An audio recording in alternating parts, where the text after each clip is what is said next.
All right, everybody, welcome to Math with Grace. Today we're going to be going through Algebra 2, Book 6, Lessons 6 through 10. Lesson 6 begins on page 15 and it's titled Permutations. A permutation is a unique ordering of the items in a set. Each item is in a permutation can be used only one time, okay?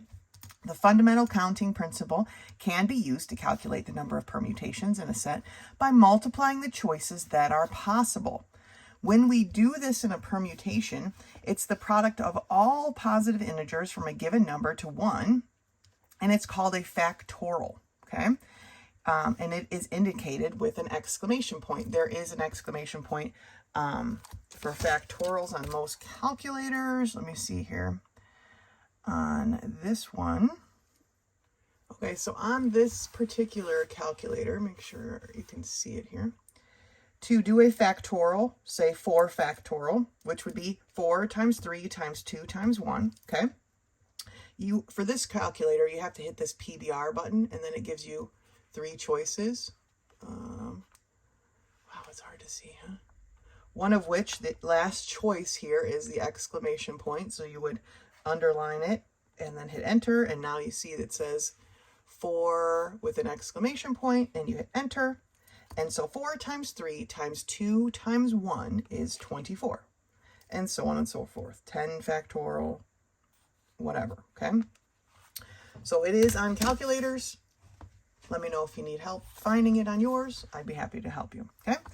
Let's take a look at these examples they give us here. So Oliver manages a bookstore and has 5 new books he wishes to put in the display window. In how many different ways could he order these books in the window? Obviously, you can only use a book one time. Once it's on the shelf, you can't use it again. So this is a permutation. Since he has 5 options for the first spot, 4 for the second, 3 for the third, 2 for the fourth, right? And then there's only 1 book left. You take 5 times 4 times 3 times 2 times 1, or 5 factorial, okay? 5 factorial is 120, so there's 120 different ways he could arrange those 5 books. All right, let's turn the page. At the top of page 16 here, there is a note. It says, by definition, 0 factorial is equal to 1. Okay, that's just something to remember. So the next example says, how many ways can a class of 8 students be ordered in a line? Well, it's going to be 8 factorial, right? 8 times 7 times 6 times 5 times 4 times 3 times 2, blah, blah, blah. 40,320 different ways those students can be ordered in that line. Now, obviously, as your choices enlarge, this number is just going to keep getting bigger and bigger, right? So there comes a point when we're doing some of these, the books doesn't mention it in this new series that they put out, but there does come a point where it is not practical to actually calculate the factorial. If you had, let me go to my calculator here, hopefully I can get it so you can see. If you have a 26 factorial, okay, I'm going to hit equal sign, and it is 4.03, let's just say, to the 26 times 10 to the 26th power. There's no point in trying to write that number out. That's absolutely ridiculous. Okay, so you would just write 26 factorial and leave it at that. So where is my breaking point on writing out the factorial? The millions. Once you get over a single digit million, like you're at the 10 millions or 20 millions or 100 millions, I don't want to see it written out. Just write the 20 factorial or whatever it is, okay? Personally, it's just too big of a number. If it's like 2.7 million, then please just write out 2,700,000, blah, blah, blah, blah, all right? Okay, let's take a look at these problems together. I'm going to get my scratch paper. All right, let's take a look at these problems. So we are in Algebra 2, Book 6, Lesson 6. We're on page 16.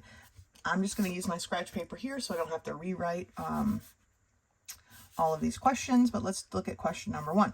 It says, how many ways can the letters in the word math be arranged? Well, how many letters are in the word math? There is 1, 2, 3, 4, right? So it's going to be 4 factorial, which is the same as 4 times 3 times 2 times 1.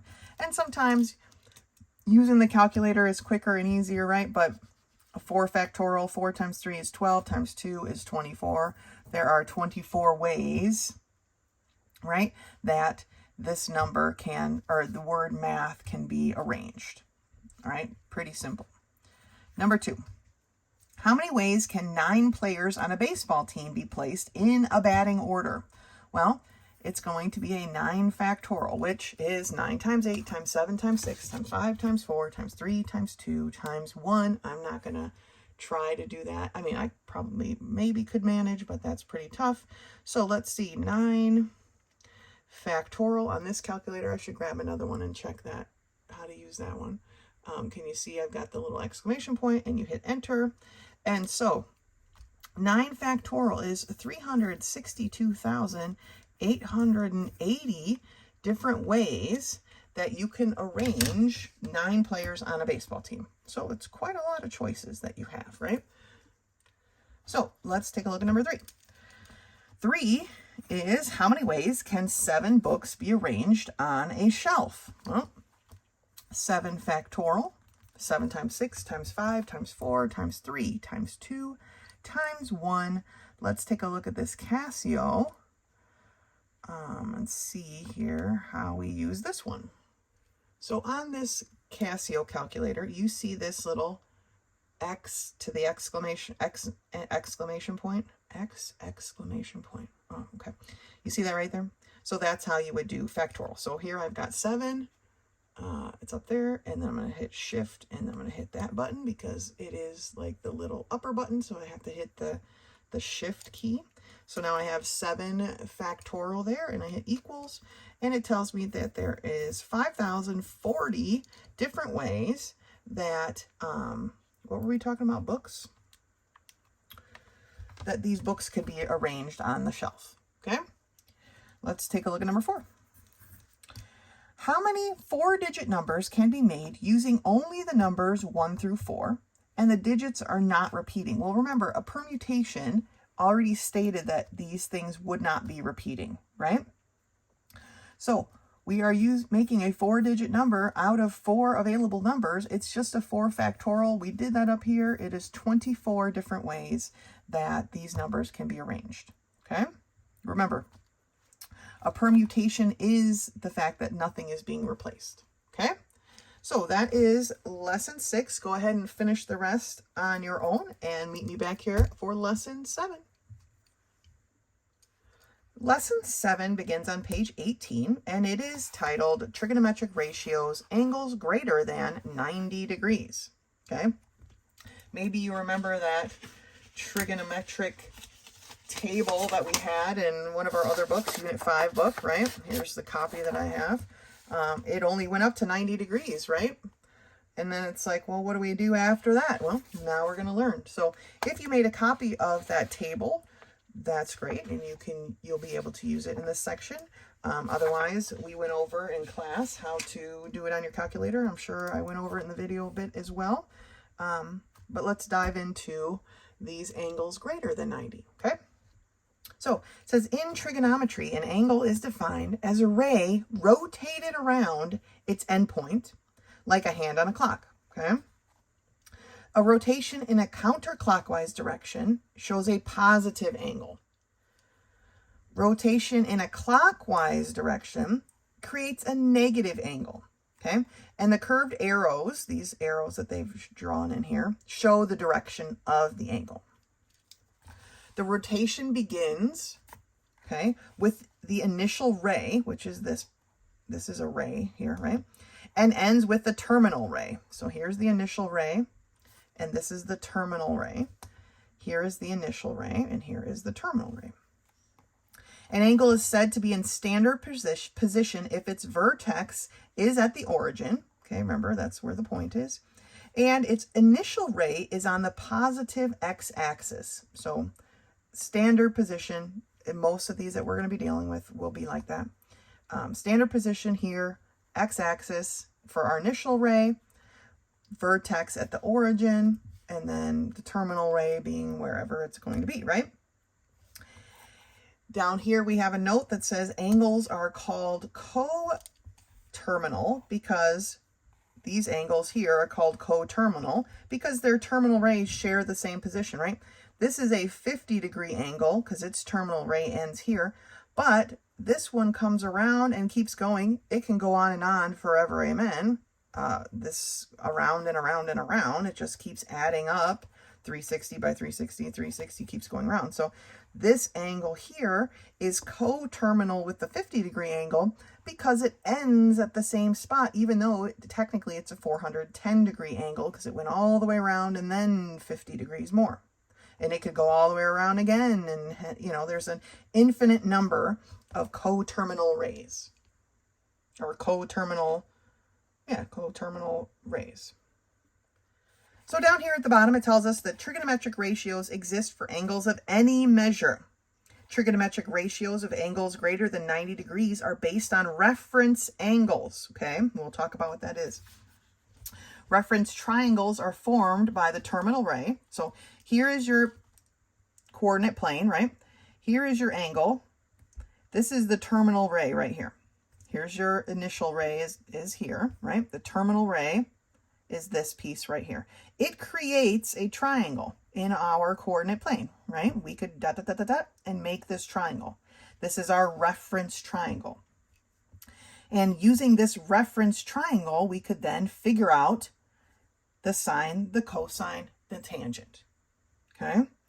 The sine of theta, this thing over here, is y, because that's the opposite, right? This y amount we moved up or down over the hypotenuse, which is 1, because remember our reference circle, right, just has a radius of 1. So this is just a 1. The cosine is the adjacent, so a negative x, because this was the positive x, right? This is a negative x over 1. And then the tangent is opposite over adjacent, so y over negative x. So that's how we figure out the reference angle. So a reference triangle that we created are formed by the terminal ray and the x-axis and a line extending perpendicularly from the x-axis to the terminal ray. We made this little triangle. Continuing to the next page, we have over here, okay? It says, when degree measure of an angle is given, the trigonometric ratio can be determined with a calculator using the inside angle of the reference triangle. So you use this inside piece, okay, as your reference angle. Figuring out this. So how would I figure out what this inside piece is? Well, if I knew how large this was, obviously it's greater than 180, but less than 270, right? So let's say this is 240, okay? Well, if I subtract the 180 that I already used up, that would tell me how big this angle is. And then I'd be able to calculate, that's the reference angle, I'd be able to calculate the sine, cosine, tangent, okay?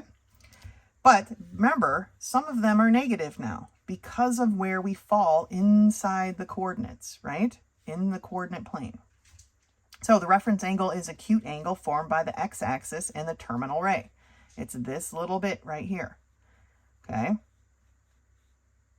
Not the whole thing, but this little bit. It's called the reference angle. For the first quadrant, okay, the initial angle and the reference angle are the same and all ratios are positive. So not so much in this book, but in the last algebra series, they had a nice, let me see, sheet here and check. Yeah, we'll use that on the next page. They had a nice little setup, and I will write in some data for you. So the first quadrant right here, positive. All of it's positive. It's nice positive stuff, right? For quadrant 2 and 3, the reference angle is the absolute value of the difference, blah, blah, blah, right? And I'm not saying blah, blah, blah like you just know it. I'm just saying I hate when they talk about absolute value type stuff. Basically, in quadrant 2, which is right here, right? You have an angle that's greater than 90 but less than 180. So to figure out your reference angle, basically what you want to look at is this is a 140 degree angle. How much farther does it have to go to get to 180? Okay. Well, in this case, it only had 40 degrees more. 40 degrees is your reference angle. Okay. That's what you figure out for your sine, cosine, tangent. Now, of course, some of them are going to be positive and some of them are going to be negative. Okay. In quadrant 2, the only thing that's positive is the sine. The rest are negative. The other two are negative. Okay. And like I said, there's a little drawing on the next page. We'll take a look at that more closely. Okay. Quadrant 3. Okay. So now you have an angle that comes all this way, 225 degrees. This is your reference right here. This is your reference angle. Okay. Remember, it's going to be between the x-axis and wherever your terminal angle ends. So this is your reference angle. Now, to figure this out, it's basically how much further past 180 did it go. So 225 minus 180 gives us 45 degrees. So this reference angle is 45 degrees. So that's what the sine, to figure out the sine of 225, we have to find the sine of 45, because that's our reference angle. Okay. In quadrant 3, the only thing that's positive is the tangent. Okay. In quadrant 3, the only thing positive is the tangent. The other two are negative. All right. For quadrant 4, which is this quadrant here, and the example, of course, is on the next page, the reference angle is the difference between 360 and the initial angle. Let's turn the page and see what the heck they're talking about. Top of page 20. So here is my angles, 330 degrees. How much farther does it need to go to get to 360? Well, in this case, it's only 30 more degrees, right? That is our reference angle. Okay, so absolute values, blah, blah, blah. I don't like when they use absolute values. If you just look at what you've got, you can see the process that you need to take, okay?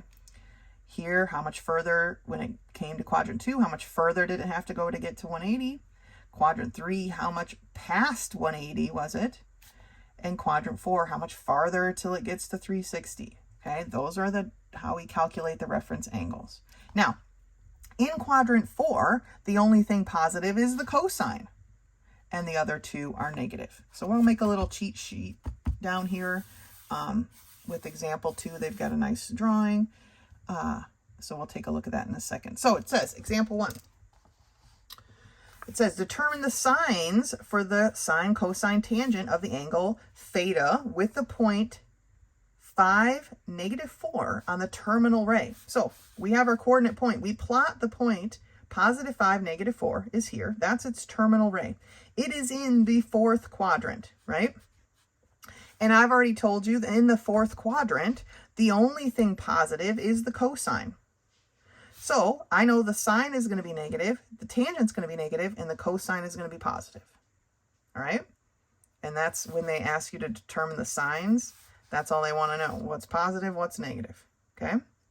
The second part of this is this example 2. It says, manually find the sine, cosine, and tangent of a 137 degree angle by first finding the reference angle, using trigonometry table for the ratio, and then determining the sines. So they've got this nice little chart.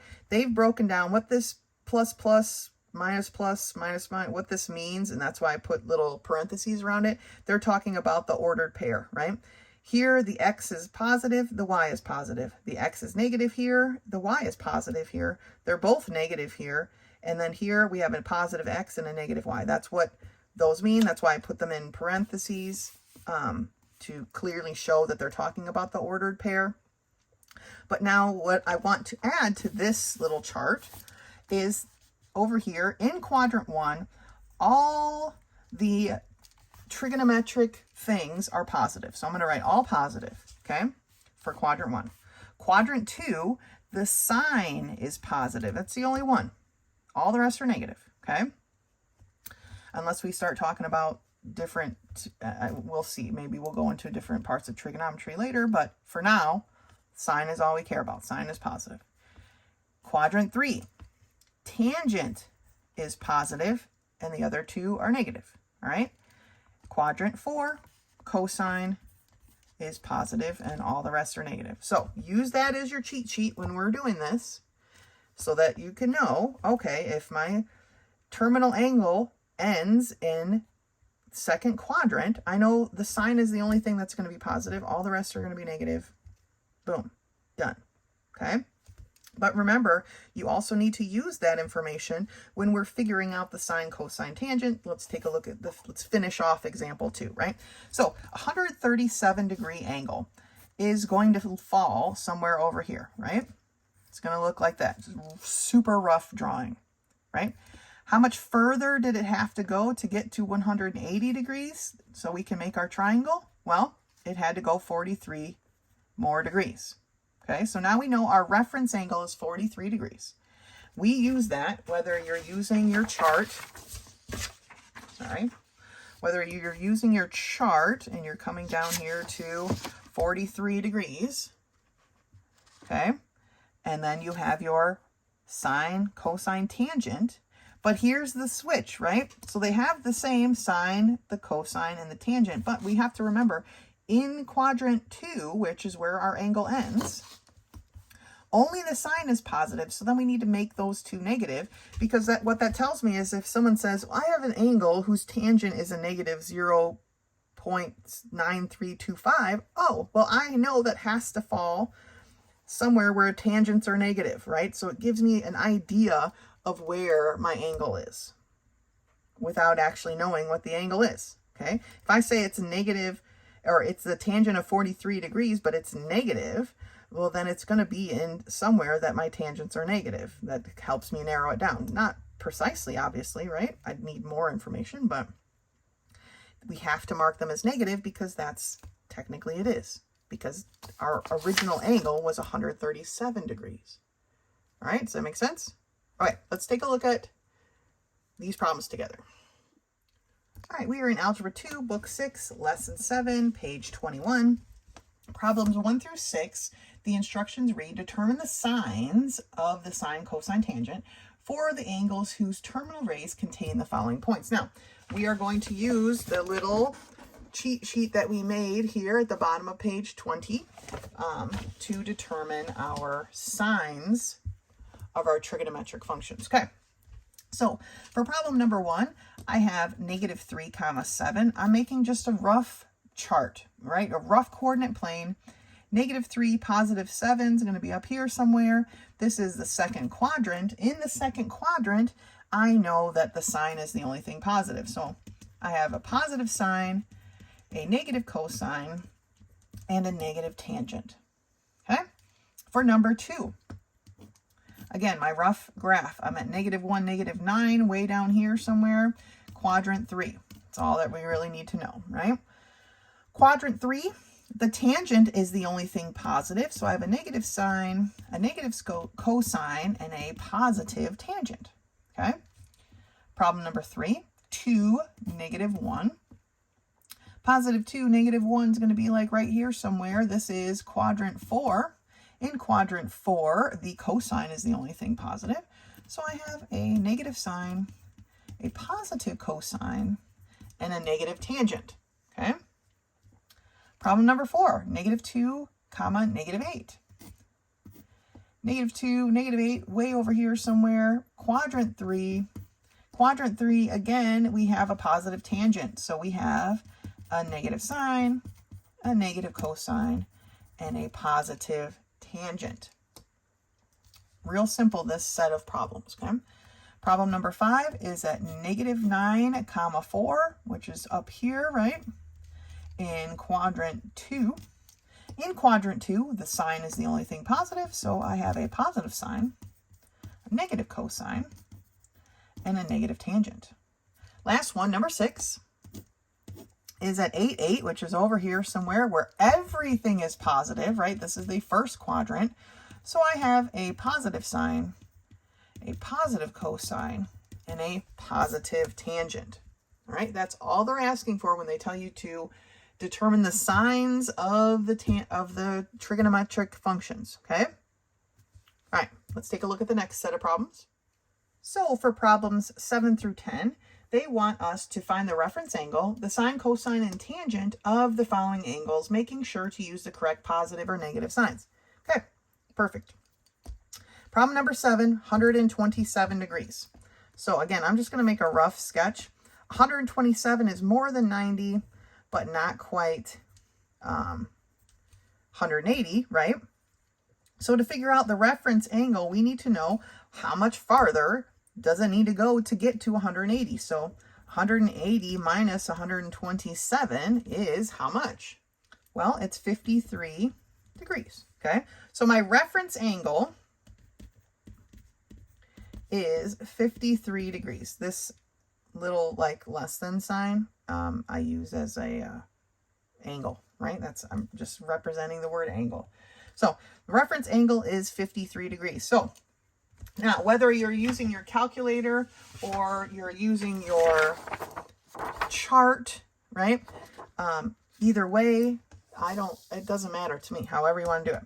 So the sine of 53 degrees, the cosine of 53 degrees, and the tangent of 53 degrees is what we're looking for. But I'm going to go ahead and say, well, which ones are positive and which ones aren't, right? This is the second quadrant. We're in quadrant 2. In quadrant 2, only the sign is positive, so I know this is going to be a negative, and that's going to be a negative right off the bat. So 53 degrees. Here's my 53. My sine is 0.7986. So 0.7986. Please use all 4 decimals. Even if you're using your calculator, remember that when we're talking about trigonometry, we have 4 decimal places, okay?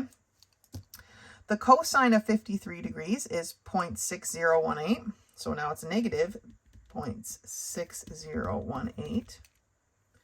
Let me just double check that because I have a tendency to flip things. No, okay.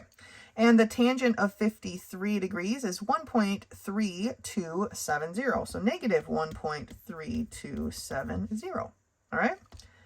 So that is what they're asking for. The reference angle, the sine, cosine, tangent, make sure we're using the proper signs, right? This is quadrant 2. The only thing positive in quadrant 2 is the sign. The other 2 are negative.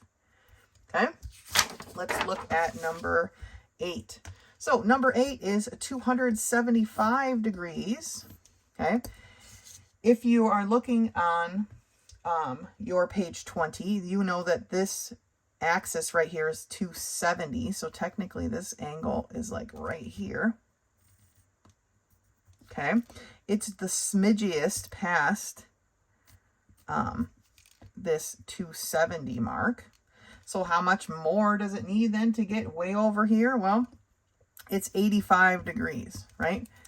To calculate this, you would take 360 and subtract 275, and you would get 85 degrees.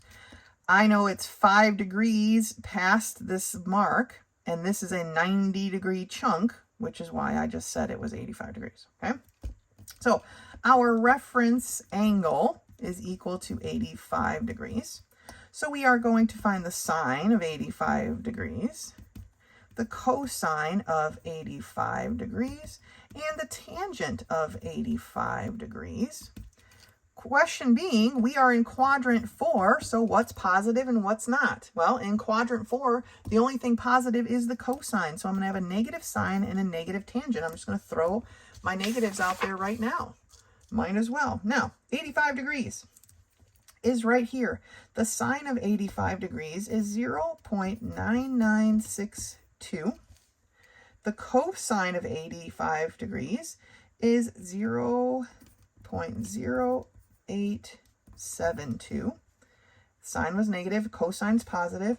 The tangent of 85 degrees is 11.4301. So a negative 11.4301. All right? So that's what they're looking for. What is the reference angle? What is the sine, cosine, tangent? Making sure we're marking when things are positive or not. Okay? Number 9. I've kind of intruded on 9 space here. 226 degrees. 226 degrees is going to be over here. Okay? Somewhere. Like I said, these are just rough sketches, right? But I need to know how far past 180 did it go? Well, 226 minus 180 is going to tell me that. And that is 46 degrees. Now, if you ever do this, if you're ever trying to figure out your reference angle and it's larger than 90 degrees, you went the wrong way somehow. Okay, you need to review how you figured out the reference angle because it should never be more than 90 degrees. Okay, so my reference angle is equal to 46 degrees. So we need to find the sine of 46 degrees, the cosine of 46 degrees, and the tangent of 46 degrees. We are in the third quadrant. So in the third quadrant, the tangent's the only thing positive. So I'm going to negative sine and a negative cosine. I'm just dropping it right now. 46 degrees is way up here. Okay.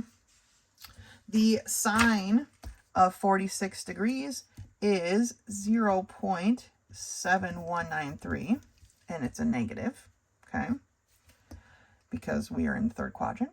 The cosine of 46 degrees is 0.6947, and the tangent of 49 degrees is 1.0355 positive.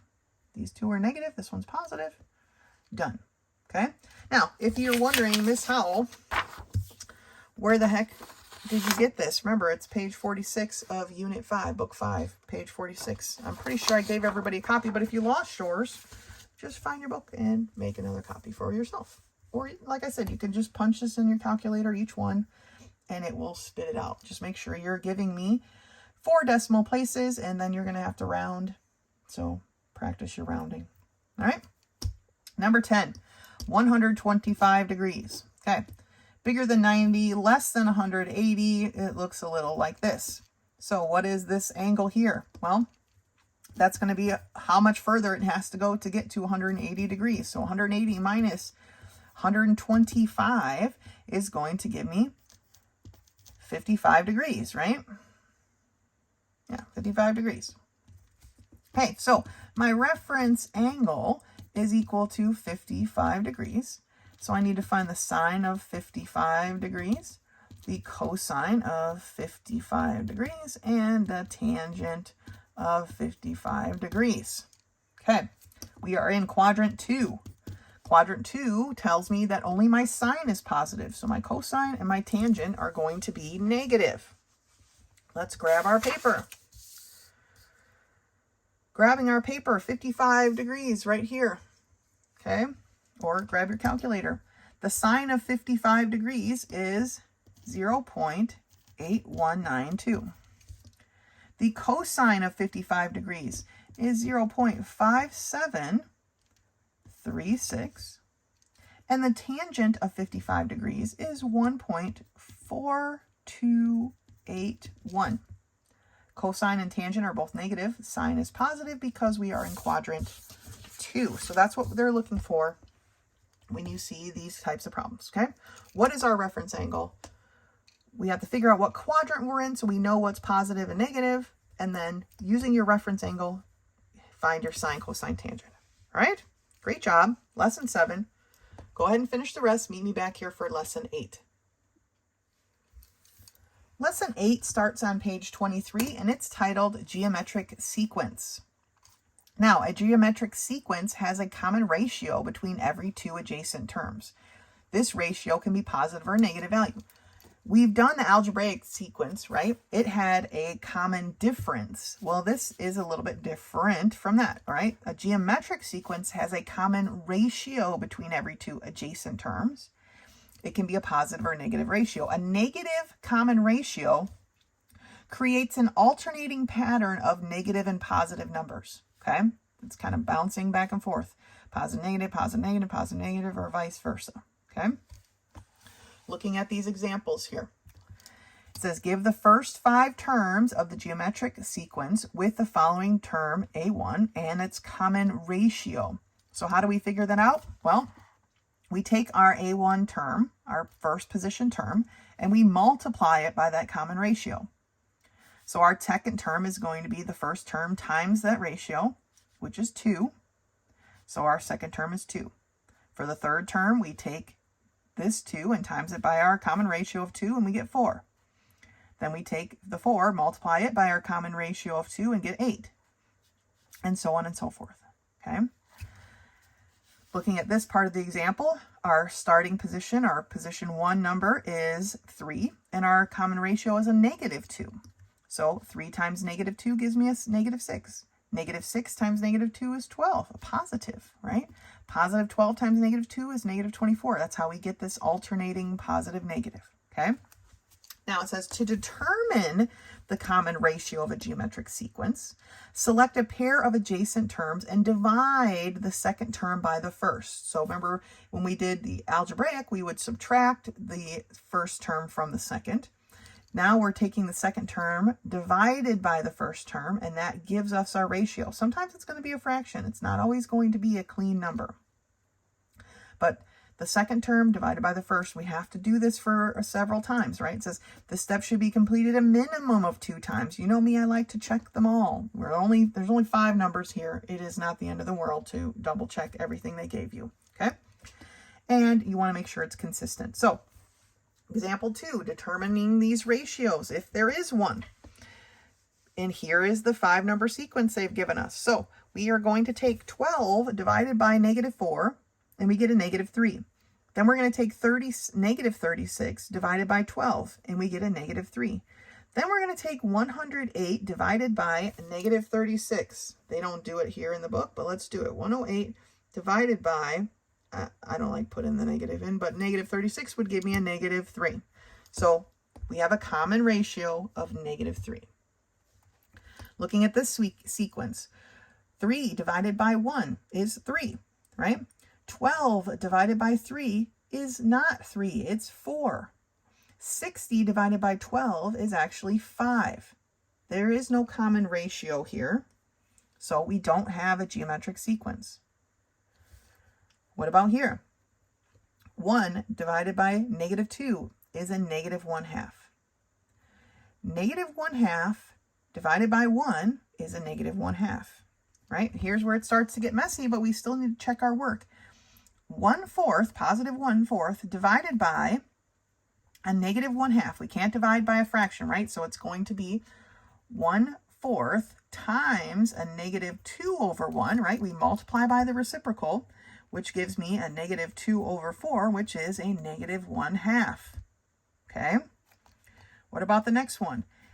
-1/8 divided by -1/4, or times 4/1. Well, that's 4/8 negative, right? Which is a -1/2. Okay? This seems to be going pretty well. What about this one? Positive 1/16 divided by a -1/8, or times a -8/1, because we have to multiply by the reciprocal, gives me a -8/16, or a -1/2. All right, so common ratio in this one is a -1/2. Doesn't take much to check it. It's important, okay, to check them all. It says a minimum of 2 times. I'm telling you, you should check them all. They've given us the most numbers ever, but usually there's only like 5. So it's not that hard. Okay? Let's turn the page. So at the top of this page is just some random information that I don't think applies to anything we'll ever have to do, but let's just take a look at it. It says a sequence can be plotted on the coordinate plane if the natural numbers beginning with 1 are taken as your x values. And when they say the natural numbers, they're talking about the position numbers. Position 1, A1, A2, A3. Position 1, position 2, position 3. Those are your x values. And the actual number of the sequence is your y value. Then you can plot it, okay? And they're just telling you that arithmetic sequences will be a straight line, and geometric sequences will not. Okay, they're going to be this kind of curvy exponential thing, right? Because it's multiplication, it's different, right? It's just how it goes. All right. I don't know how this works so much with positive and negative back and forth when our common ratio is a negative number, because this would be a +1, +2, but then a +2, -6, and a +3, +18. So really won't look that good then on a graph. but I suppose you can graph anything if you are determined enough. Okay. All right. So let's take a look at some of these problems together. All right, we are in Algebra 2, Book 6, Lesson 8, page 24. Problems 1 through 4 read, they want you to write the first 5 terms of a sequence, given the first term, the A1, and the common ratio, okay? So we are going to write A2, A3, A4, and A5. They want the first 5. They already gave us 1, so that's all they need. So we're going to take A1, because that's where we started, and times it by our common ratio. So -4 times a -2 gives me a +8. Okay, to find 3, I'm going to take this +8 and times it by that -2. So it's going to be a -16. To find 4, I'm going to take a -16 times that -2, and it's going to give me a +32. And to find 5, I'm going to take 32 times that -2 and get a -64. Okay, it's that simple, straightforward, right? We're just multiplying that common ratio through. So for number 2, we have a starting point, or a position 1 of the number 1, and our common ratio is the number 6, okay? And they want us to find the rest of the points. 1 times 6 is 6. Okay, then 6 times 6 is 36, and 36 times 6 is needing to be calculated, so 36 times 6 is 216, and 216 times 6 is 1,296. All right, so those are our steps in our sequence, okay? For our problem 3, let's set this one up. We need our A2, A3, A4, and A5. Okay. We are starting at 1/2, and our common ratio is a -2. So 1/2 times a -2 gives me a -1, right? It becomes a 2 over 2. -2 over 2 simplifies to -1. For problem 3, -1 times a -2 gives me a +2. 4 is a +2 times a -2, which gives me a -4. And position 5 is a -4 times a -2, or a +8. Okay? Number 4. A sub 2, A sub 3, A sub 4, and A sub 5. Oh, that tiny A. All right. For problem number 4, we are given our starting position as a 3. And our ratio is a -1/2. I'm going to leave these as improper fractions just to make it easier on myself. So 3 times a -1/2 gives me a -3 over 2. Now for position 3, we've got -3 over 2 times a -1 over 2 gives me a +3 over 4. Remember, numerator times numerator, denominator times denominator. For position 4, I have my 3 over 4 times a -1 over 2, which gives me a -3 over 8. Okay, reduce when possible. We haven't been able to yet, but reduce when possible. For number 5, we have a -3 over 8 times a -1 over 2, which gives me a +3 over 16. Okay, and it's going to be so on and so forth in that sequence forever and amen. Okay. Let's take a look at the next section. So for problems 5 through 8, they want us to find the common ratio, if any, of the following sequences. So for problem number 5, let's look for our common ratio if we have one. So we're going to take position 2, so 8, and divide it by position 1. Okay, we kind of loop backwards, right? 8 divided by a -4 is a -2. Then we're going to take the -16 and divide it by 8. We kind of loop backwards, right? -16 divided by 8 is a -2. Then we're going to take 32 and divide it by a -16. Well, 32 divided by -16 is a -2. And for the last one is, we're looping backwards, -64 divided by 32 is a -2. So our common ratio is a -2. Okay? For problem 6, Same setup, except we got fractions now, so we have to do a little bit more work, right? So for the first one, we're going to take 2 divided by 4 over 3, or 2 over 1 times 3 over 4. Okay, right? We have to multiply by the reciprocal. And so that is 6 over 4, reducing it to 3 over 2. Okay? Now let's see if the rest line up. For the next one, we would take position 3 divided by position 2, so 3 over 2. Well, that's pretty straightforward, right? It is 3 over 2. Let's do the next one. It would be 9 over 2 divided by 3, or 9 over 2 times 1 over 3. We got to take the reciprocal, right? And that's going to give me 9 over 6, which can reduce to 3 over 2. All right, last one. There's not that many numbers here. 27 over 4 divided by 9 over 2, or 27 over 4 times 2 over 9. I'm going to reduce right off the bat before I multiply.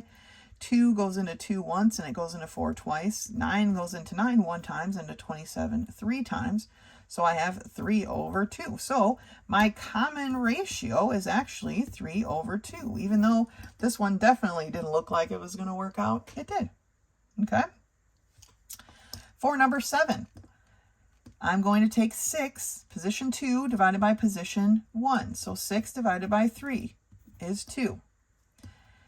For the next one, 18 divided by 6 is not 2, it's 3.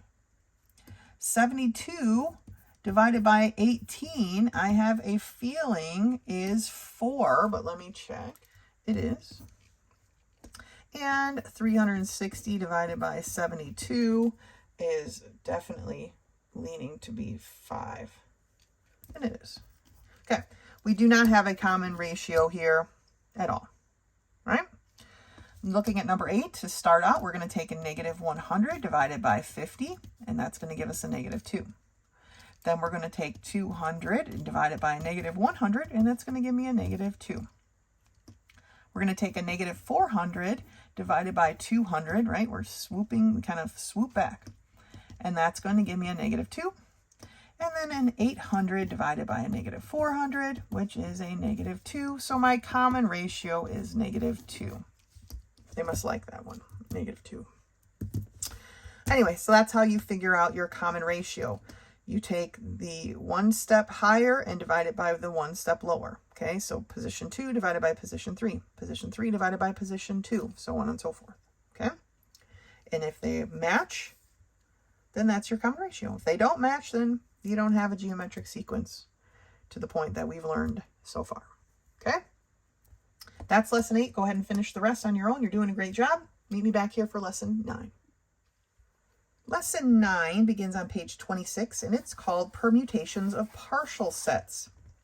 The last bit of permutations we were doing was the whole thing. We were rearranging everything, but not always do you want to do that. It says sometimes it's necessary to count permutations of only part of a whole set.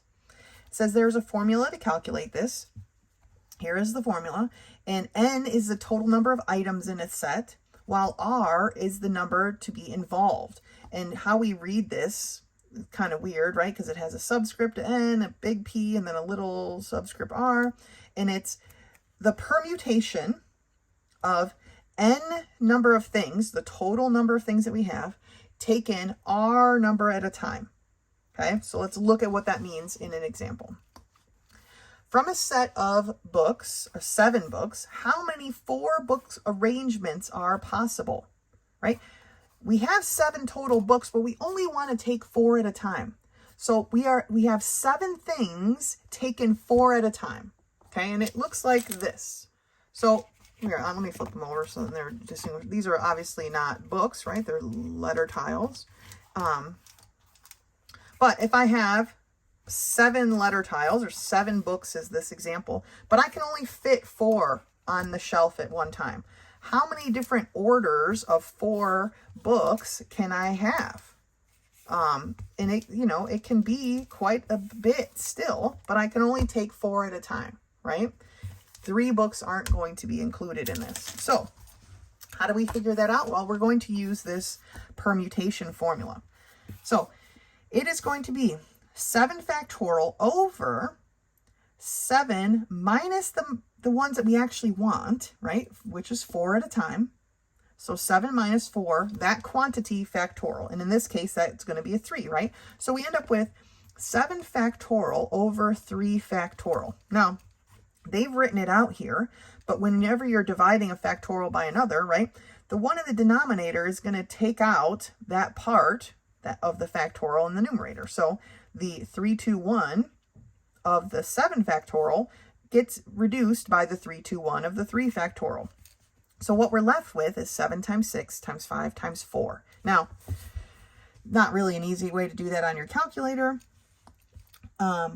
like just using the factorials. I suppose you could set up an equation where you're subtracting, and I think that most of these calculators have a permutation button, like here it is right here on this Casio, and I'm pretty sure it's under this. Yeah, I mean, it's right there. I've never really used those before, but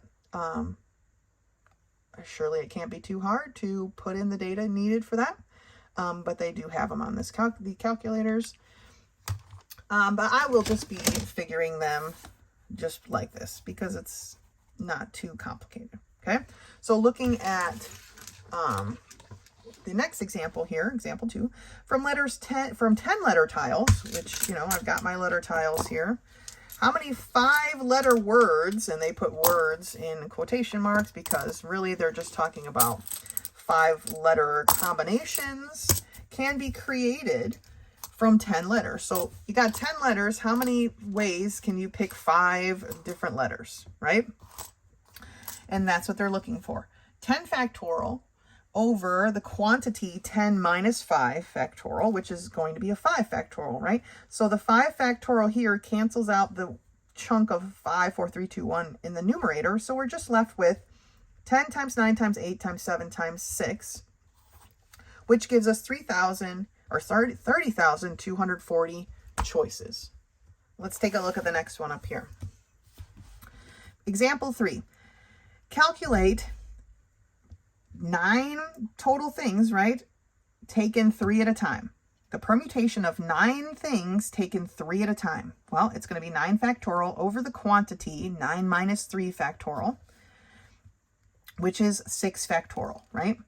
So it'd be 9 factorial over 6 factorial. So I know that everything in the numerator after 7 is going to be canceled out, right? So it's just 9 times 8 times 7, which is 504 options, okay, of 9 things taken 3 at a time. All right, let's take a look at these problems together. All right, so we are in Algebra 2, Book 6, Lesson 9. We're on page 27. I don't want that glare to catch, so let me tuck in here a bit. It says, how many 5-book arrangements can be made from a set of 8 books? So problem number 1, we are taking the permutation, okay, of 8 things taken 5 at a time. That is what we're doing, all right? So the formula is here. Oh, you can't see it. My permutation formula is n, which is our total number of things, over n minus r factorial, okay? That's what it looks like. So for problem number 1, I have 8 things, so the 8 is the n. So 8 factorial over 8 minus 5, the quantity factorial. So the answer from that. So basically it's 8 factorial over 3 factorial. So everything after the 4, when I do my numerator, is going to be canceled. So this is just 8 times 7 times 6 times 5 times 4. 3, 2, 1, canceled, okay?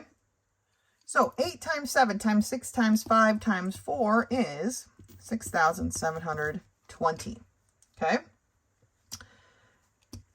Now, again, like I said, both of those calculators have the permutation button on there. Go ahead and feel free to use it. I honestly don't care. That's what calculators are for, right?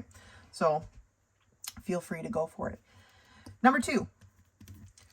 9 sailboats are in a race. How many ways can 3 boats take first, second, and third. So we have the permutation of 9 things taken 3 at a time, which sounds very familiar as it was literally example 3. So example 3 is 9 things taken 3 at a time. So we know that it is 504 different ways those boats can come first, second, and third. Okay, I'm not going to do more work than necessary. Problem number 3. Out of 20 students, how many ways can the position of president, vice president, and secretary of the student council be filled? All right, so we have a permutation of 20 things taken president, vice president, secretary, 3 at a time, right? So I have 20 factorial over 20 minus 3, the quantity factorial, which is going to be 20 factorial over 17 factorial. So really, everything under 17 or 17 and under is going to be canceled. So I'm really left with 20 times 18 times, or sorry, if I could count, right? 20 times 19 times 18. That's it. Everything else is canceled out. So 20 times 19 times 18, I think I messed it up. 20 times 19 times 18 is 6,840 different ways they could organize a president, vice president, secretary in this student council. All right, problem number 4. How many 3-number license plates can be made if none of the digits are repeated? So it's the permutation of how many digits taken 3 at a time. Well, there are how many digits, right? We have 0, 1, 2, 3, 4, 5, 6, 7, 8, 9. So there are 10 digits available, taken 3 at a time. So it's 10 factorial over 10 minus 3, the quantity factorial. So 10 factorial over 7 factorial. I know everything after at the 7 and under is going to be canceled. So I have 10 times 9 times 8. Okay? And if we pull that up, 10 times 9 times 8 gives me, I probably could have done that in my head, 720. Okay? Sometimes you lean too hard on a calculator and it's like, ugh, that was not that hard of a problem. Okay. 720 different 3-number plates can be created. Right? Number 5. Now these, they just give you what we've been setting up anyway, the permutation. So the permutation of 10 things taken 2 at a time. Well, that's 10 factorial over 10 minus 2 factorial, or 10 factorial over 8 factorial. So it ends up being just 10 times 9, right? Or 90. Okay. Number 6. The permutation of 8 things taken 3 at a time. Well, that's going to be 8 factorial over the quantity 8 minus 3 factorial, right? Or 8 factorial over 5 factorial. So it's just 8 times 7 times 6. And let's see, 8 times 7 times 6 is 336. Problem number 7. The permutation of 7 things taken 3 at a time is going to be 7 factorial over 7 minus 3, the quantity factorial. So 7 factorial over 4 factorial, which tells me that I'm going to have 7 times 6 times 5, and that's it. So 7 times 30 is 210. All right, and last but not least, we have the permutation of 6 things taken 4 at a time. So I have 6 factorial over the quantity 6 minus 4 factorial, or 6 factorial over 2 factorial. So 6 times 5 times 4 times 3, the 2, 1 is gone. And what does this give us? Well, it gives us 360. Okay, 5 and 4 is 20, times 3 is 60, and 60 times 6 is 360. Okay, that is our permutation formula. I don't like to be forceful in memorization, but definitely you need to keep this formula handy as we're working through permutations. Okay, know where to get it, make a note card, however you want to do it. It could be on the same note card as your quadrants, and whether or not the signs are, whatever the signs are, you can make a note card for book 6, and that can be part of it. Okay. But that's the lesson for book 9. Lesson 10 is the quiz. So like always, if any questions come up, feel free to contact me. Otherwise, until next time.